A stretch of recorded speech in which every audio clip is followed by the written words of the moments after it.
ஸ்தோத்திரம். கேளுங்கள் தரப்படுங்கிறது 32வது வீடியோ போடுறேன்னு நினைக்கிறேன். நம்மளுடைய வீடியோவோட நோக்கம் என்னென்னா, வறுமையை ஒழிக்கணும். இந்தியாவில் மட்டும் உலகத்தில் இருக்கிற எல்லா பக்கமும் வறுமை ஒழிக்கணும். அது ஞாயிற்றுக்கு நான் பண்ணிகிட்ருக்கிறேன். நீங்களும் வறுமை ஒழிக்கிறதுக்கு பாருங்கள். 106ஆம் சங்கீதத்தில் என்ன சொல்லிக்கிறாங்கன்னா, அல்லேலூயா கர்த்தரை துதியுங்கள், அவர் நல்லவர், அவர் கிருபை என்றும் உள்ளது. ஆமாங்க, அல்லேலூயா கர்த்தரை துதியுங்கள், கர்த்தரை துதிக்கணும், அவர் நல்லவர், அவர் கிருபை என்றும் உள்ளது. அவர் கிருபை என்றைக்குமே இருக்குது அப்படின்னு பைபிள் சொல்லுது. பைபிள் உண்மையிலேயே உண்மையான ஒரு புத்தகம். அதை வச்சு தான் சரித்திரத்தை பிரிச்சுக்கிறாங்க. கிபின்னு சரித்திரத்தை பிரிச்சுக்கிறாங்க.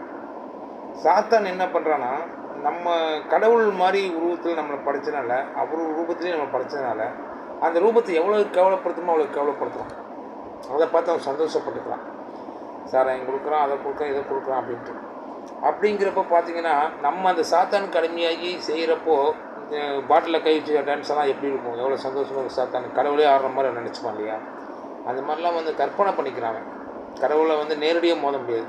இப்போ எப்படி அரசாங்கத்தில் நமக்கு பயம் பிரச்சனைனா எப்படி பஸ் உடைக்கிறானுங்க, இது கல்லை எடுத்து கண்ணாடி உடைக்கிறாங்க, எல்லாம் எடுக்கிறாங்களே, அரசாங்கம் டைரெக்டாக மோத முடியல. அந்த மாதிரி கடவுள் டைரெக்டாக மோத முடியலையா? அதனால் கடவுள் ரூபத்தில் இருக்கிற நம்மளை கேவலப்படுத்தி அதன் மூலமாக கடவுளே கேவலப்படுறமாக நினச்சி சந்தோஷப்பட்டுருக்கோம்.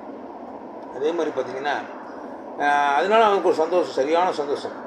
அதே மாதிரி பல பாவங்களை செய்ய வச்சு மனிதர்களை பிச்சை எடுக்க வச்சு, துணி இல்லாமல், சோறு இல்லாமல், கஷ்டப்பட்டு வேதனைப்பட்டு உட்காந்துருக்கிற பார்க்குறப்போ கடவுளே உட்காந்துருக்க மாதிரி கடவுளே வேதனைப்படுறோம்னு சந்தோஷப்பட்டுருக்கோம்.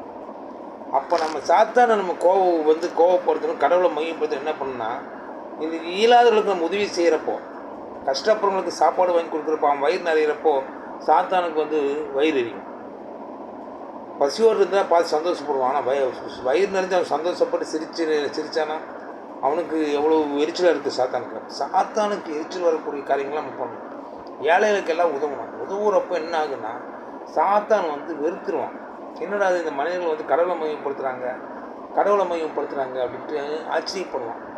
எந்த மனிதன் துன்பத்தில் இருக்கிறோன்னா அவன் துன்பத்தை நம்ம போக்கணும். கடவுள் அதுதான் செய்கிறாரு. நம்ம போக்குறப்போ என்னாங்கன்னா, சாத்தானுக்கு ஒரு தோல்வி, ஒரு சறுக்கு. அப்படி நம்ம எல்லா மண்ணிலும் நினச்சி செய்கிறப்ப என்ன ஆகுன்னா, சாத்தான் ராஜ்யம் அழிஞ்சு கடவுள் ராஜ்யம் வரும். எல்லாரும் அதுக்கு முயற்சியில் முன்னெடுப்போமா? நன்றி, வணக்கம்.